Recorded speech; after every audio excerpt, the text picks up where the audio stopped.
Ok, eu quero saber de vocês, se vocês já tiveram contato com o conteúdo e as tarefas relacionadas à semana passada.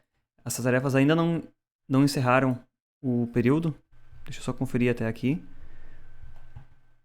Mas elas como são relacionadas ao conteúdo da aula passada, eu espero que todos já tenham contatos aí.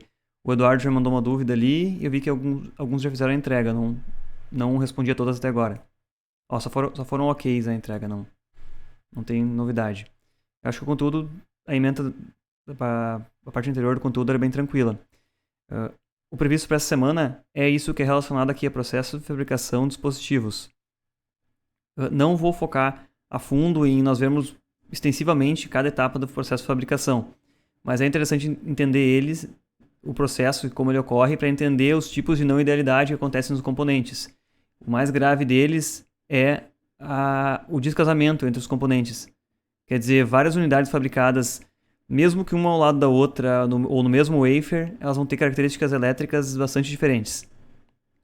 Isso está previsto já na folha de dados da tecnologia, e isso pode ser evitado por algumas estratégias que nós vamos ver quando abordar nas próximas aulas aí a parte de layout e regras de projeto. Então, abrindo o conteúdo que está no Moodle em processo de fabricação e dispositivos de microeletrônica, o primeiro item ali, eu resumi aqui a partir de duas fontes principais, que eu já boto lá embaixo, de onde vem as ilustrações da aula, como é o processo desde a fabricação do silício, que é construído num cristal só. Vocês podem acreditar que ele... Vocês não enxergam a minha tela aqui, eu vou compartilhar a minha tela.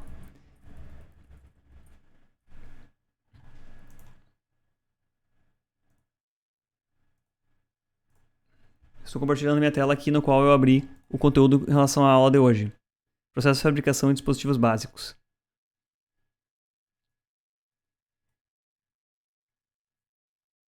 A construção de qualquer dispositivo semicondutor, ela inicia pela fabricação do substrato. Como praticamente todos os dispositivos hoje em dia são criados sobre um plano em 2D, os substratos são fatias que são retiradas de um elemento, que no caso no silício é um grande cristal de silício. Todo esse cilindro aqui, que mede mais de 1 metro de comprimento e tem o diâmetro dos wafers que vão ser feitos, ele é um cristal somente. O que caracteriza uma estrutura cristalina é exatamente o fato de os átomos de silício se conectarem todos de uma forma regular em 3 dimensões. Então fica uma estrutura bastante homogênea e durante o processo de fabricação, por ser um material bastante puro, ele é livre de quase qualquer tipo de impureza, apesar de haver um nível mínimo de impurezas que permanece nesse substrato. Então, esse cilindro é fatiado, são feitos ajustes mecânicos para que esses pedaços de substrato fiquem com medidas bastante controladas, tanto em espessura quanto em diâmetro, e absolutamente plano, porque esses wafers são quebrados numa orientação cristalográfica específica para que ele seja absolutamente plano. Porque isso é necessário que qualquer imperfeição já na primeira camada vai se propagar ao longo da construção das diversas camadas dos dispositivos construídos sobre essa superfície.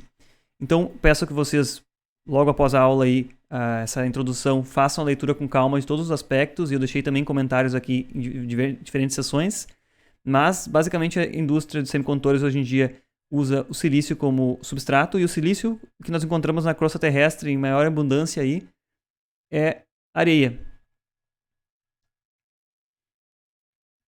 Ao longo da construção, então, dos dispositivos, dopantes vão ser inseridos nessa estrutura cristalina de forma controlada, e esses dopantes vão criar aquelas diversas estruturas, partindo desde o diodo, a estrutura mais simples aí, que é uma parte do substrato ser dopado com dopantes tipo P, no qual faltam elétrons, ou então podemos dizer que existem lacunas aí na estrutura, ou partes tipo N, na qual foram inseridos dopantes que fazem que sobrem elétrons. Eu só quero perguntar para vocês tiveram lá em eletrônica, quando estudaram os dispositivos eletrônicos, alguma introdução sobre isso?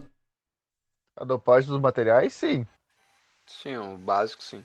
Ok, a formação do diodo, então, é tranquila com relação a isso aí, né? Sim, sim, sim. Sim, Beleza. sim. Ok. DNPN, PNP também. Beleza. Perfeito.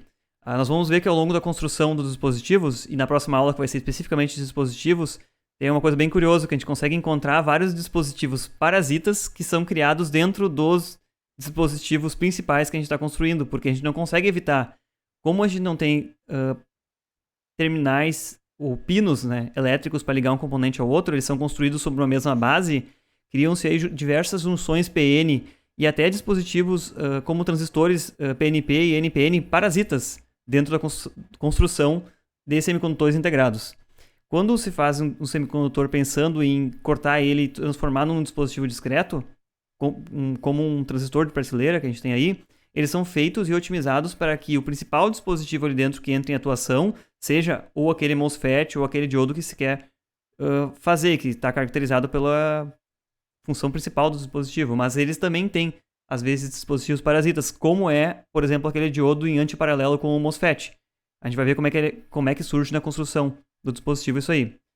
Mas o interessante dessa aula aqui é ver o processo de fabricação, que a partir então, de etapas intercaladas aí de deposição de materiais, oxidação, litografia, que é feita com luz, etching, que é...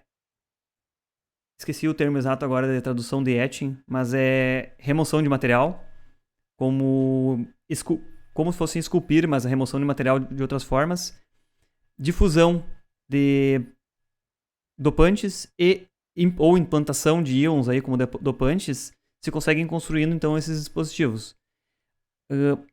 O principal aí, função da deposição de materiais é formar filmes finos. Esses filmes não são simplesmente aqueles filmes que vão realmente estar na versão final do dispositivo lá dentro, mas são filmes intermediários para fazer coberturas de partes do substrato ou partes dos componentes que não devem ser afetadas por uma etapa ou por outra etapa do processo de fabricação. A palavra-chave aqui, em torno da qual funciona esse processo, é a fotolitografia. Vocês conseguem imaginar que seja possível construir dispositivos aí na escala de nanômetros com processos físicos de manipulação de massa, de materiais, metais, esse tipo de coisa? Talvez por curiosidade vocês já tenham visto que a IBM escreveu IBM sobre uma chapa de ouro, acho que era, com 6 ou 8 átomos, assim, construiu as letras, cada letra tinha poucos átomos. E isso é possível de fazer manipulação física de componentes muito pequenos, assim, a nível atômico. Só que, no entanto, isso não se torna viável comercialmente para se fabricar em larga escala, ainda mais se fabricar bilhões de componentes sobre o mesmo substrato. Então, essa litografia, ela repete os mesmos padrões de uma máscara. Esses padrões podem ser positivos ou negativos, expondo ou bloqueando a luz em determinadas regiões do wafer, para sensibilizar as diversas camadas de material sensível à luz, que são aquelas camadas que não vão ficar no dispositivo final. E, ao sensibilizar essas camadas, se pode realizar a deposição de mais materiais nas regiões não protegidas por esse material, ou então remoção de materiais de forma controlada. E essa fotolitografia é interessante porque, se você vai construir um componente, um dispositivo ali no meio, e você vai ter uma máscara para construir um dispositivo só, ou se você vai construir 1 milhão de dispositivos, a máquina que vai realizar ela e o tempo de execução do processo é praticamente o mesmo. Então, quanto mais preciso for esse processo, quanto menores forem essas projeções que se pode realizar sobre o substrato, maior o número de dispositivos dentro de uma mesma área. Portanto, baixa o custo de uma forma bem intensa aí. Os processos de oxidação, o principal deles é a oxidação do próprio silício, porque o próprio óxido de silício é um isolante utilizado entre as partes que não devem ser condutoras do dispositivo. Por exemplo, entre a região ativa do semicondutor no substrato e um gate de um MOSFET, existe uma camada muito fina de óxido de silício. O que nos interessa aqui, falando em óxido de silício, é a espessura dessa camada vai nos dar a tensão máxima de gate que a gente vai poder botar ali antes que rompa esse óxido de silício. Romper significa o campo elétrico ficou tão forte ali que houve um salto ali de cargas entre o gate e o substrato e, em geral, em dispositivos como MOSFETs, isso é destrutivo. Uma vez que houve esse rompimento, fica uma falha nessa isolação e o dispositivo já não fica com o gate isolado, né? Portanto, uma das partes mais críticas aí é a formação do óxido embaixo dos gates mesmo, mas ele é usado em outras partes também, inclusive nas camadas superiores para a própria passivação do dispositivo, que uma vez que estão pronta a construção de todos os dispositivos, em geral, é lançada uma camada fina de óxido de silício ou de óxido de silício sobre todo o circuito e ela forma, então, óxido de silício é vidro. Se nós olharmos para qualquer circuito integrado no microscópio, a primeira camada que nós não enxergamos em cima é sempre o vidro. Dessa camada de passivação que vai defender contra ataques de químicos externos, por exemplo, nos dispositivos construídos abaixo. Qual a lógica, então, do uso da fotolitografia? São construídas máscaras, eu tenho esse exemplo aqui bem simples, de como é possível fazer a construção como é possível fazer a proteção de uma parte do substrato ou uma parte de óxido, que nós mostramos aqui, por exemplo, na parte verde, na qual é depositada uma película fina de componente químico fotorresistivo. A máscara impede que a luz atinja partes daquele componente químico. Por uma lavagem química depois, esse elemento fotorresistivo é removido. Assim que essa parte de baixo aqui, que vocês podem ler aqui pequeno óxido, ou a parte do substrato que fica exposta aqui, pode ser atacada por implantação de íons, pode ser atacada por um agente químico para remover esse óxido ou para depositar mais uma parte de metal, por exemplo, sobre essa parte aqui. Então, eu só estou comentando o que é o processo de fotolitografia. O processo de fotolitografia está atingindo limites físicos já, porque se usa luz ultravioleta, que tem comprimentos de onda mais curtos do que a luz visível, inclusive, porque os componentes construídos hoje em dia já têm dimensões menores que a luz visível, que está na faixa aí de 380 nanômetros a 780 nanômetros. Então, os dispositivos são menores que a luz visível, então a luz visível não serve para construção de semicondutores nessa faixa de dimensões. Interessante aqui é que nesse segundo passo aqui do mascaramento para a luz ultravioleta não é uma representação fiel ao que é fisicamente feito, porque as máscaras são construídas numa escala muito maior do que os circuitos vão ser realmente. E essa fonte de luz, que é uma fonte de luz grande, ela é projetada através da máscara e os feixes que passam pela máscara são colimados por lentes e espelhos de forma a atingir um circuito que é ordens de grandeza menor do que a própria máscara construída. Então, a partir de réplicas das geometrias do circuito em escala grande, se pode, através da luz, reduzir o tamanho dessas feixes de luz gerados para atingir os circuitos e construir estruturas muito menores do que as próprias máscaras construídas. Essa segunda figura, então, não representa fisicamente como é a construção, mas dá conceitualmente essa questão de poder se atacar uma parte, poder se sensibilizar só uma parte do componente fotorresistivo.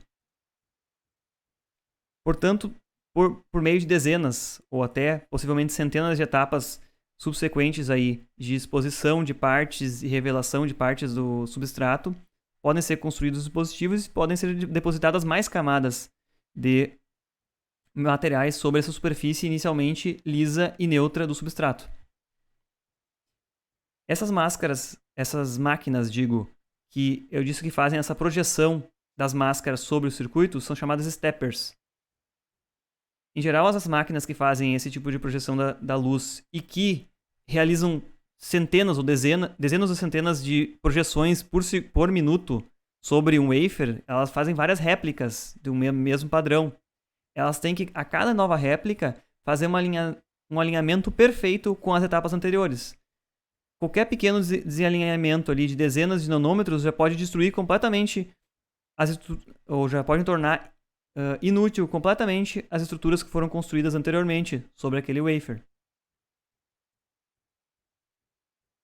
Dizem que a maior parte do segredo industrial da indústria de semicondutores está exatamente nas tecnologias por trás dessas máquinas, steppers. É tão crítica essa etapa da fabricação que os prédios nos quais são instaladas as fábricas de semicondutores, eles têm uma estrutura, em geral, uma casca externa na qual funcionam todas as unidades auxiliares, geração de gases, filtragem de ar, fornecimento de suprimentos como água pura e tudo mais. E internamente é construído um outro prédio completamente separado estruturalmente. Esse outro prédio tem fundações bastante profundas, de 20, 30 metros de profundidade, para chegar realmente nas rochas abaixo, para que esse prédio internamente, onde ficam as máquinas mais críticas, não sofra por excesso de vibrações. Porque para nós, num plano em que nós nem sentimos as vibrações, para uma máquina que está fazendo um alinhamento aí na ordem de poucos nanômetros de tolerância, é bastante crítico. E é simples fato de ter uma rua próxima, uma rodovia próxima, já pode trazer um nível de vibração aí intolerável para essas máquinas. Aqui nessa figura mostra conceitualmente como é feita a geração da luz, que passa por uma máscara. Essa máscara passa por um conjunto de lentes ou espelhos e ela é focada então no circuito onde vai ser aplicada. Aqui nós vemos uma grade simplesmente quadrada projetada sobre o wafer, que é movimentado entre uma exposição e outra. Na verdade, todas essas bordas são preenchidas por réplicas do circuito o máximo possível aqui, para que realmente se utilize muito bem o wafer aqui, durante esses processos de exposição. Apesar de ser muito rápida a construção de muitos dispositivos, o tempo para a realização dessas etapas de litografia é grande parte do tempo necessário para a fabricação dos circuitos. Aqui nós temos um gráfico que dá uma estimativa dos tempos de realização dos diversos processos para a fabricação de semicondutores. A gente vê que 60% são etapas de litografia, 4% são implantação iônica, processos térmicos, no qual o wafer inteiro é aquecido a temperaturas aí excedendo 700 graus ou chegando próximo dos 1.200 graus, 21%, construção de interconexões depois de pronto, teste durante a fabricação, 8%. Então a gente pode ter uma noção de que, basicamente, a construção do semicondutor é ficar fazendo camadas sucessivas de litografia. Em cada camada pode ser depositado metal, pode ser depositado diversos tipos de material aí em cima. Aquela palavra que eu não lembrava antes o que significava exatamente é etching. A tradução direta dela é estampar ou gravar. Aquele exemplo lá de cima mostrou como era possível construir esse padrão aqui de dispositivo resistente que foi sensibilizado por luz. Essa etapa de etching mostraria como seria feita a remoção do óxido de silício, por exemplo, naquela abertura que ficou lá. Ela pode ser feita tanto pela exposição a um agente químico como a exposição a um agente físico. Seria, por exemplo, gás ou plasma ionizante. Por meio dessa janela, esse agente externo vai conseguir atacar o óxido e o químico resistente à luz, que foi sensibilizado, ele resiste a esse elemento que está atacando, de forma que, após um processo químico de remoção do elemento fotorresistivo residual, nós tínhamos, a partir de um substrato com uma camada de óxido, agora nós temos um substrato com uma camada de óxido de forma seletiva e uma parte limpa. Portanto, o substrato ainda pode ser transformado em substratos tipo P ou tipo N aqui, e essa parte coberta pelo óxido aqui, o óxido é um isolante, né? O processo de difusão se trata de um processo térmico, que eu comentei lá naquele gráfico sobre os tempos de duração, processos térmicos lá, que a partir da temperatura de difusão e tempo de exposição a essa temperatura, os dopantes que foram de alguma forma largados sobre o substrato vão se difundir, vão se espalhar por essa rede cristalina do substrato. Portanto, existem aí diferentes comportamentos por diferentes tipos de dopante. Eles podem ser simplesmente depositados aqui em cima de forma química, esse dopante, ou ele pode ser por meio de implantação iônica, que é a próxima etapa aqui, que vai ser explicitamente comentada, que são aceleradores de íon que efetivamente jogam feixes de íons contra o wafer, para que esses íons sejam implantados nas regiões não protegidas e entrem nessa rede cristalina do silício para transformar ele do tipo P ou tipo N. Tanto o processo de difusão, que espalha os dopantes a partir de um dopante que quimicamente foi oferecido a esse wafer, quanto o processo de implantação iônica tem o mesmo objetivo, só que eles têm resultados finais diferentes, por diferentes distribuições desses íons, diferentes profundidades do substrato.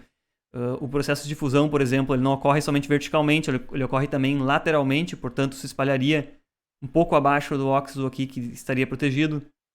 Já a implantação iônica é perfeitamente reta. Ela é aplicada perpendicularmente ao substrato e as cargas vão ser difundir na rede cristalina de forma bastante abrupta e mais controlada. Outra etapa que foi comentada lá em cima naquele gráfico dos tempos é testes de controle de qualidade intermediários.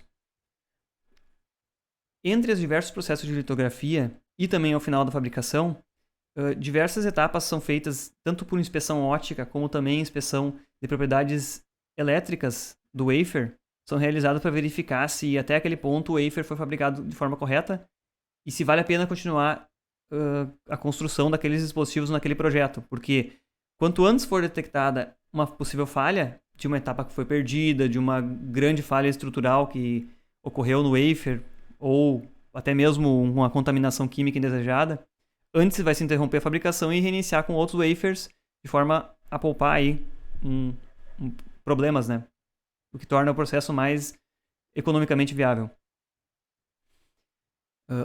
Isso é uma coisa bem interessante, que os wafers, ao contrário de dispositivos discretos, os circuitos integrados, ao contrário dos dispositivos discretos, eles não têm naturalmente pinos. Então, devem ser previstas na construção dos dispositivos áreas específicas nas quais podem se tocar ponteiras de prova durante os testes do wafer, ou então nas quais, após a fabricação, serão ligados os fios de interconexão entre o die, que é o pedaço de silício, a pastilha de silício cortada, e o encapsulamento. Durante esses testes de controle de qualidade intermediários, então, podem-se inclusive classificar já os circuitos como bons ou ruins para que só sejam encapsulados os circuitos bons ou sejam encapsulados com classes de desempenhos diferentes. Nesse ponto, nos testes de controle de qualidade, vão se definir corners de desempenho. Corners se referem a cantos. Essa expressão é usada para deixar explícito que, em geral, os dispositivos fabricados, eu vou subir de volta na ilustração anterior, nas bordas do wafer, vão ter comportamentos elétricos diferentes daqueles do centro do wafer.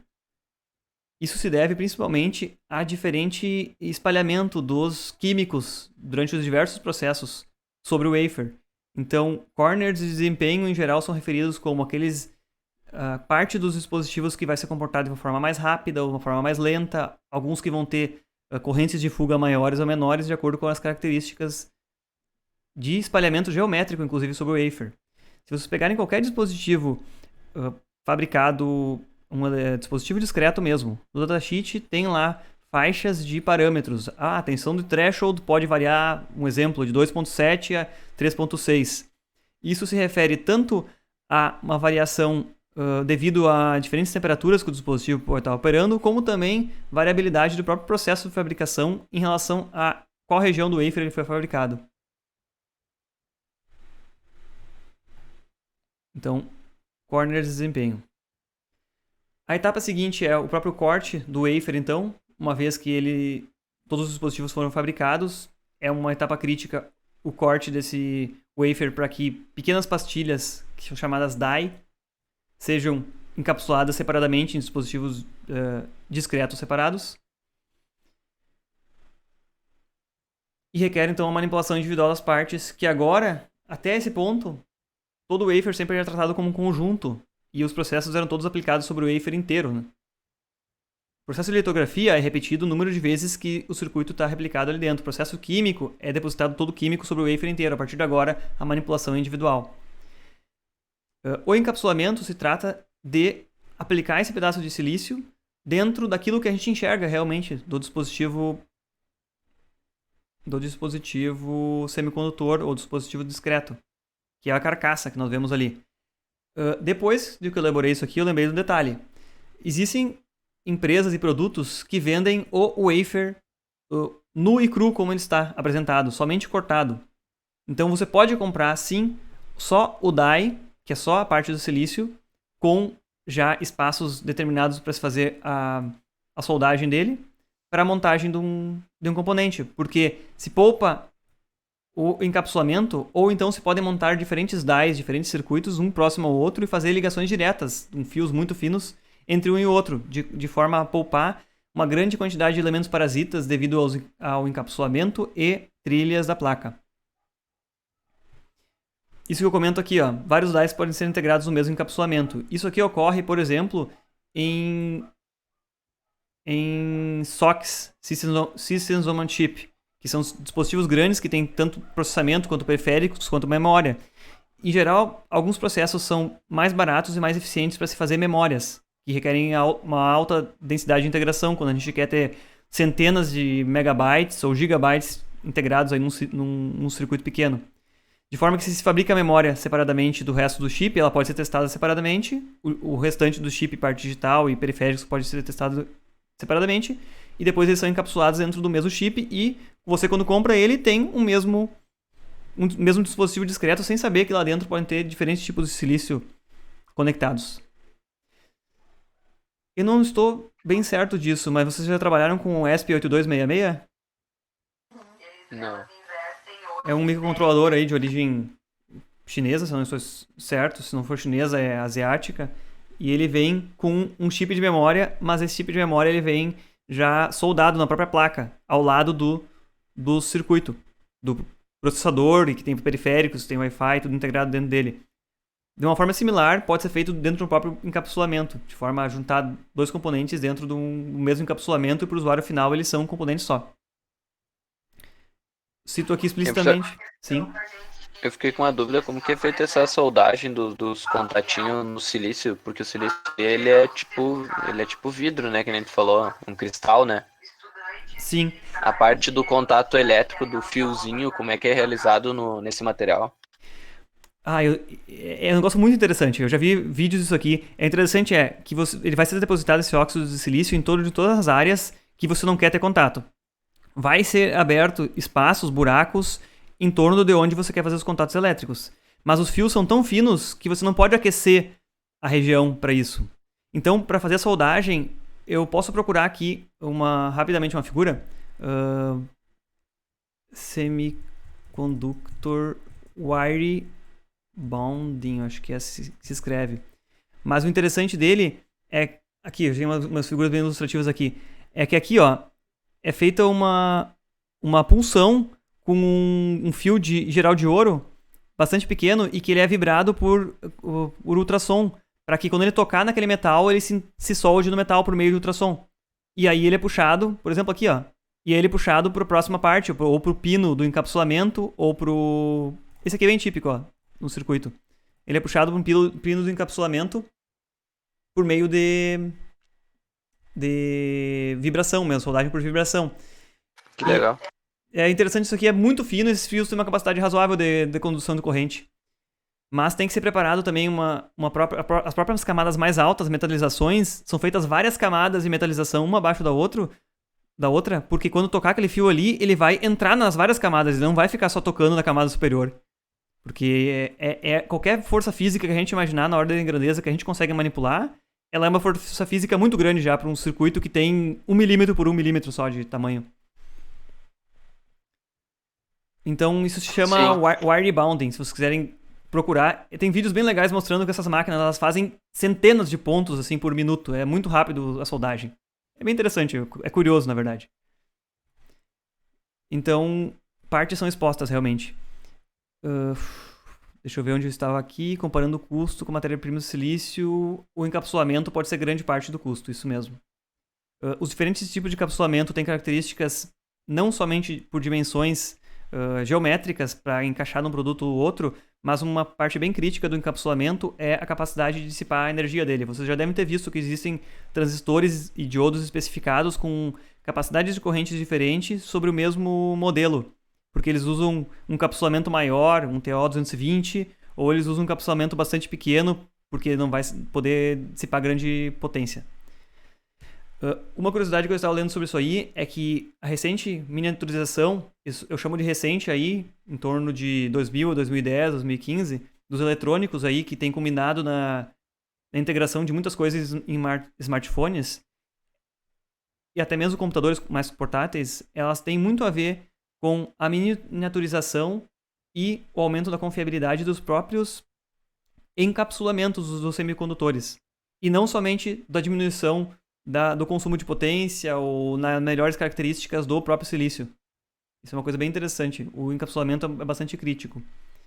Em eletrônica de potência nem se fala nisso, porque a eletrônica de potência ela sofre muito mais estresse térmico, e o estresse térmico para o silício ele é um problema, mas para o encapsulamento que tem metais, que tem outros materiais misturados aí, é muito mais intenso.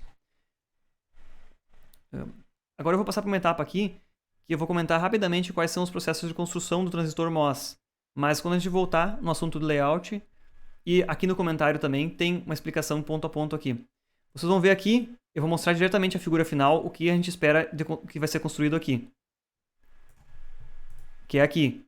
O último processo mostra aqui, onde existe um transistor NMOS, PMOS, porque essa difusão P é a parte ativa dele, e um NMOS.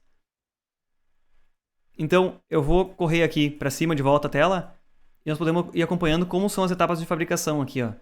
Tá tudo explicado no áudio, se vocês quiserem ouvir de novo, eu vou passar rapidamente por elas, mas começa por, como o substrato é naturalmente tipo P, se nós fizermos uma implantação tipo P, diretamente nele não vai funcionar muito bem para fazer o transistor P. Então, sobre o substrato que é mais... tem mais lacunas sobrando, é feita uma implantação de um poço tipo N, que vocês vão ver no dispositivo final, para que em cima dele possa se construir o transistor PMOS, então. Na primeira etapa, então, é feita essa difusão por meio de fósforo para transformar um pedaço em N. Depois disso, é feita mais uma proteção, que vocês vão enxergar aqui em cima, da região que vai ser a região ativa do transistor. São feitas etapas para se depositar óxidos de silício sobre aquelas regiões não protegidas, para que se tornem isolantes. As regiões não protegidas, podem observar ali, óxido de silício depositado, que na etapa anterior foi depositada uma máscara fotorresistiva.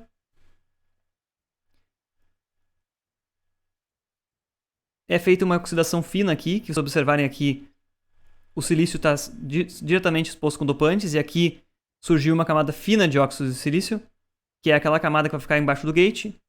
Logo em seguida, aqui pulam-se algumas etapas, mas existem as etapas intermediárias de depositar dispositivos fotossensíveis e expor eles à luz, entre uma etapa e outra.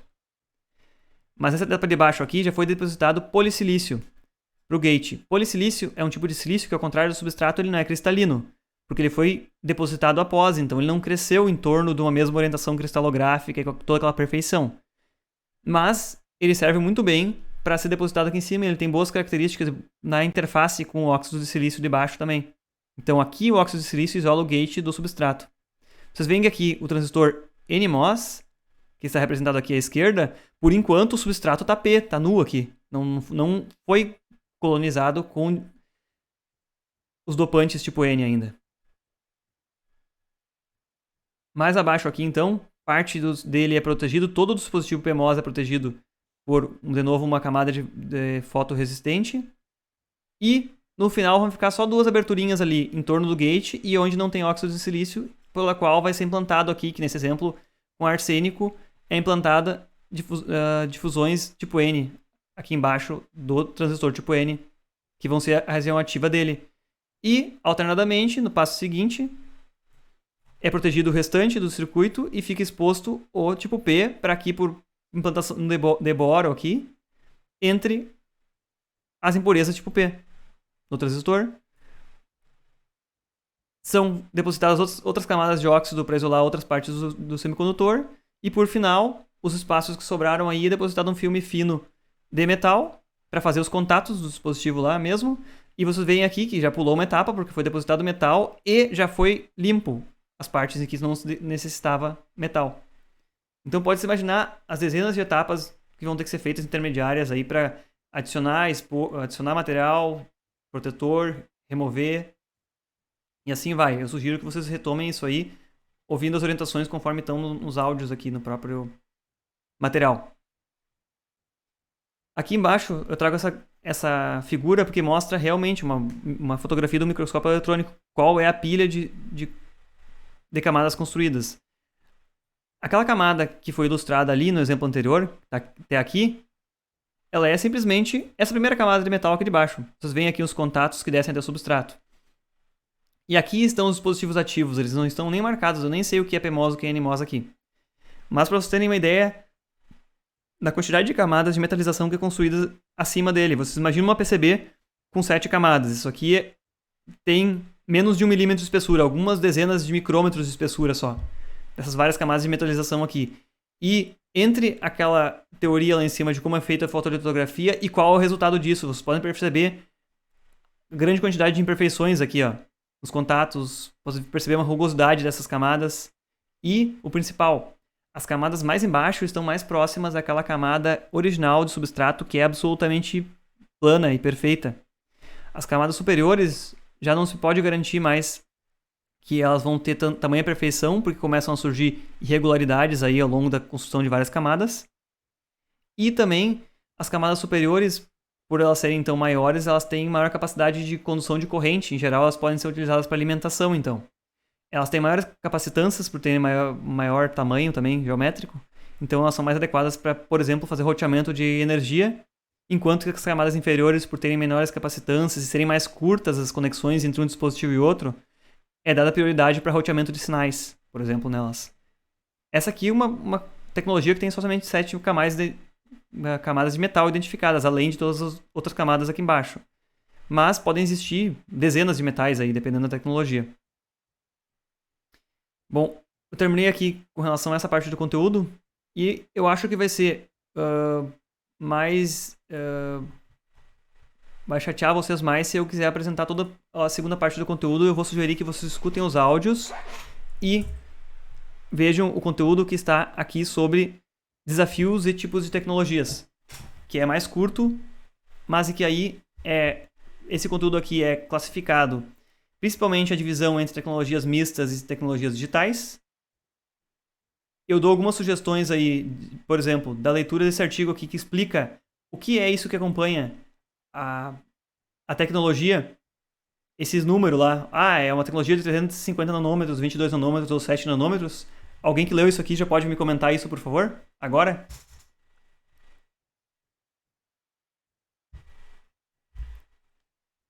Caso ninguém tenha tido contato com isso aqui, eu sugiro que deem uma olhada nesse artigo, mas inicialmente esse tamanho, que caracteriza a tecnologia, ele só diz respeito a um tamanho geométrico da menor geometria que se pode construir nessa tecnologia, mas tem outros fatores aí que eu comento aqui nas tecnologias mistas, que são os tipos de dispositivos que se pode construir, as tensões de bloqueio, características de capacitâncias e resistências elétricas.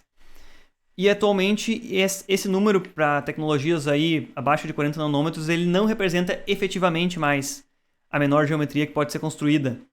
Porque agora, além de existirem mais regras, por exemplo, regras de regularidade, que você não pode construir dispositivos de um tipo próximo do outro, ou que você deve seguir guias verticais e horizontais de alinhamento para que garanta que seus dispositivos vão ser fabricados corretamente nessas tecnologias de menores tamanhos.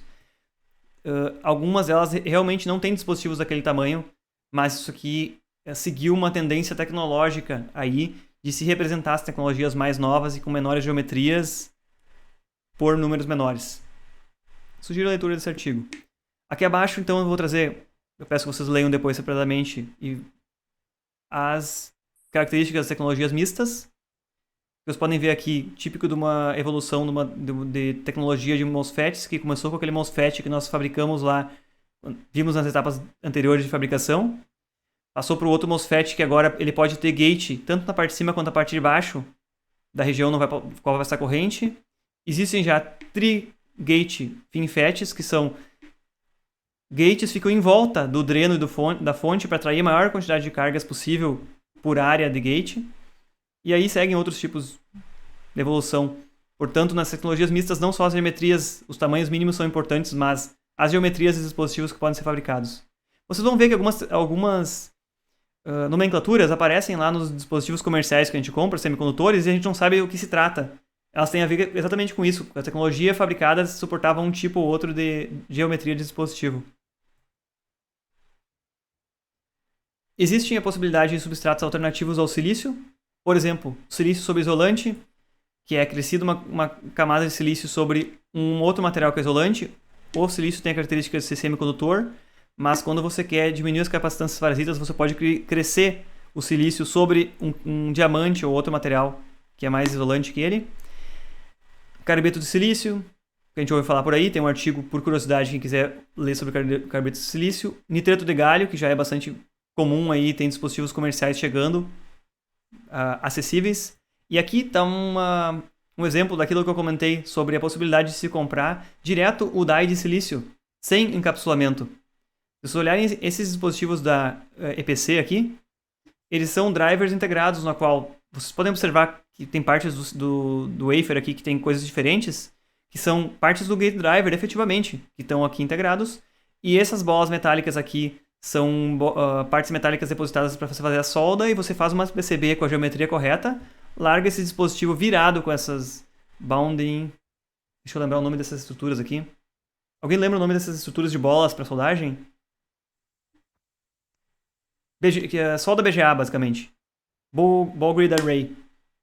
Assim como todos os nossos processadores de notebooks, de celular, que eles têm partes de solda já depositadas, você vira ele sobre o PCB, aplica calor e ele se solda automaticamente. Então, pode-se vender os circuitos sem o encapsulamento, que vai tornar ele muito mais barato e vai reduzir a quantidade de parasitas implícitos às conexões elétricas do encapsulamento. Eu particularmente conheço esse tipo de soldagem, mas não sabia que era esse o nome disso. Essas que são formadas por com grids de bolas, e você já usou isso aqui? Por exemplo, fazer reballing de placa de vídeo, que é muito comum por causa do sobreaquecimento. Também já vi, tem um cara do YouTube que faz e transforma a placa de 2 GB em 4 GB, porque é só limitação de chip. Aí tem que tirar o chip numa churrasqueira elétrica. Aí tira o chip. Mas ele dá um aquecimento inicial. Aí ele joga o soprador térmico. E aí ele faz o reballing de uma placa de vídeo de 4 GB que tá estragado, queimou o cooler, alguma coisa assim. E aí bota o chip, né? Que tem que ter o mesmo firewire que dá pra tu sobrecarregar. Aí ele faz o rebalho, bota ali e pronto. Daí a placa de vídeo funciona. A de 2 GB funciona pensando que é D4. Eu não sabia dessa parte aí dele alterar o parâmetro, mas eu já vi um brasileiro que faz isso aí e mostra, muito legal também, né? O processo, porque tem no YouTube, cara. E tipo, Sim. os gringos trazem pra ele fazer aqui no Brasil, porque é muito mais barato trazer pra um país terceiro mundo do que comprar uma outra coisa nova. Cara, ele ainda fez com um processo um pouco controlado, né? Porque existe, na verdade, um processo bem controlado. Tem camas térmicas que tu controla ali, ó, a curva, do quanto tempo vai aquecer, tu bota o soprador térmico com a temperatura certa, né? Isso aí tem forma de fazer corretamente. Ele pegou a churrasqueira elétrica, essa aí da Tramontina, e ele botou um Arduino e botou um termômetro na placa. Aí toda vez que chega a mais de 70 graus, o Arduino desliga a placa. E aí, se baixa de 90 graus, o Arduino liga a churrasqueira de novo. É muito bonito. É muito bonito.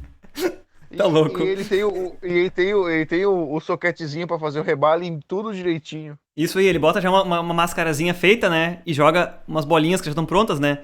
Originalmente o chip sai de fábrica com as bolas feitas ali, né? Mas uma vez que ela deu mau contato, né? Tu vai ter que limpar ele limpa também, né? Com ferro de solda pra remover a solda residual, né? Uhum. E aí... E o interessante disso que depois que a placa de vídeo morre, o pessoal joga fora, ele vai lá e compra e ele lucra em cima. Bastante. Sim, eu não tenho dúvida. Eu tenho um exemplo de um colega que não faz nem... ele faz curso de engenharia telecom. Ele comprou videogames na internet aí, com sintomas disso aí. Ele foi lá, refez as soldas com isso aqui, e ele tem não sei quantos videogames em casa de vários tipos aí, que ele comprou por uma bagatela. Então, aí tá... eu não me refiro que todo tipo de componente é assim, o wafer exposto, né? Tu me comentou de um aí que é o encapsulamento, tu vê pretinho lá com os pinos, né? Uhum. Uhum. É isso aí. Eu tô comentando aqui que se vendem dispositivos só o wafer, efetivamente.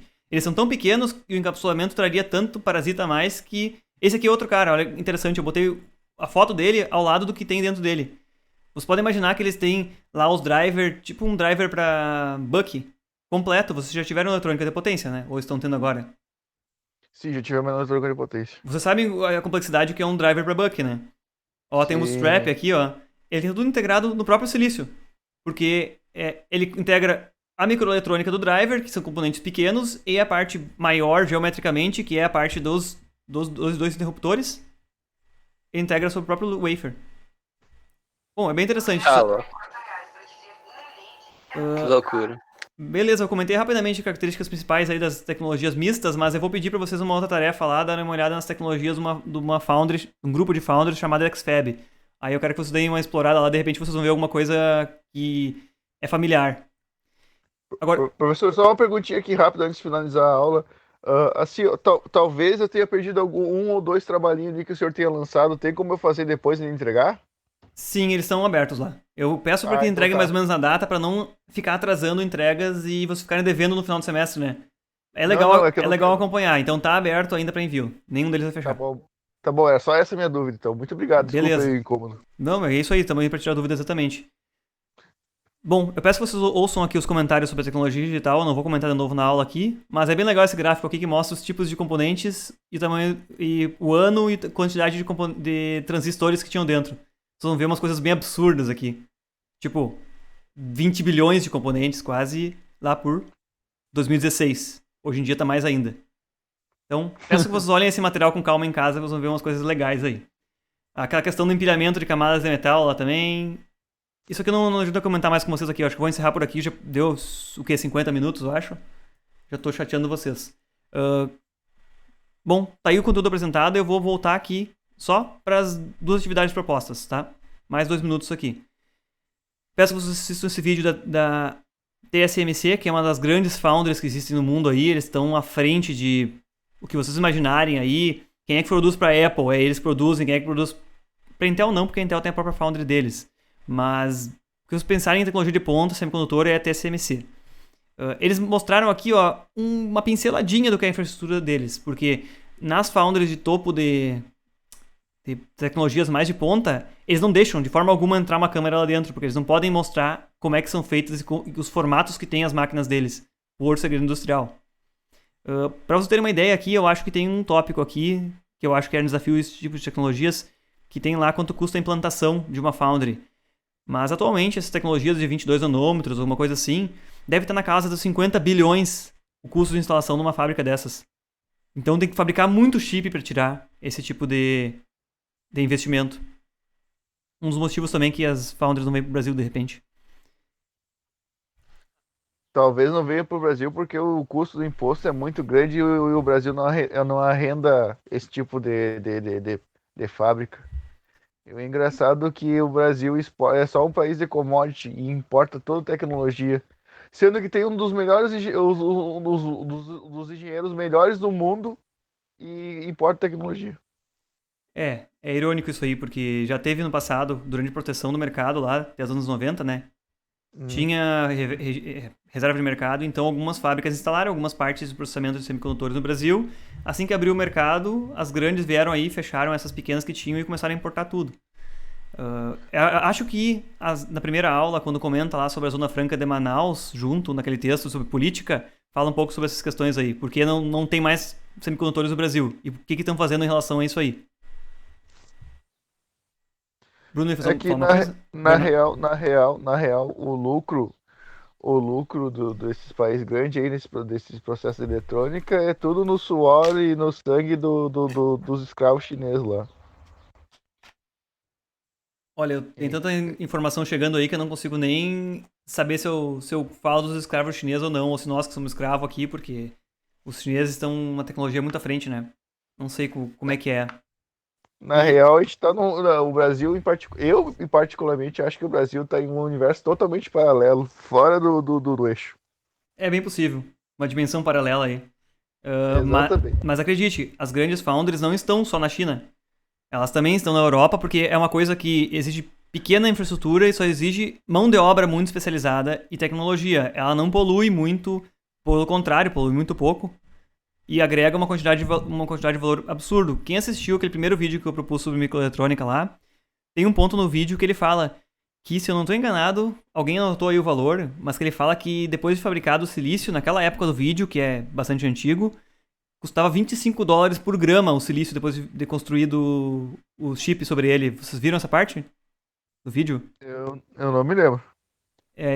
Deixa eu ver, na primeira tarefa, acho que eu pedi pra assistir um vídeo lá e tem uma parte que ele comenta, ó, depois de passar por todas as etapas de fabricação, o silício que custou nada, que era um punhado de areia, foi processado e foi implantado e construído essas estruturas, agora ele vale $25 por grama, Que eu não sei se naquela época não era equivalente ao ouro, mais ou menos. Nossa. Bom, aí, como última etapa aqui dessa parte dessa aula, eu peço que vocês derem uma olhada e verem a pouca informação que tem sobre os tipos de processo que esse grupo XFAB de Foundries ele oferece. Tem processos muito distintos aí, bastante diferentes. Por exemplo, os processos CMOS são voltados bastante para circuitos digitais. O SOIC também, mas aí tem dispositivos diferentes aí. Cada um deles tem vários tipos de processo dentro lá, e eu acho que o Eduardo já me comentou, inclusive, pedindo uma dúvida lá, por que um dos processos tinha parâmetro diferente ou por que teria tensões de bloqueio menores num processo do que do outro. Tudo é uma questão de trade-offs, como é que se chama isso? Barganha.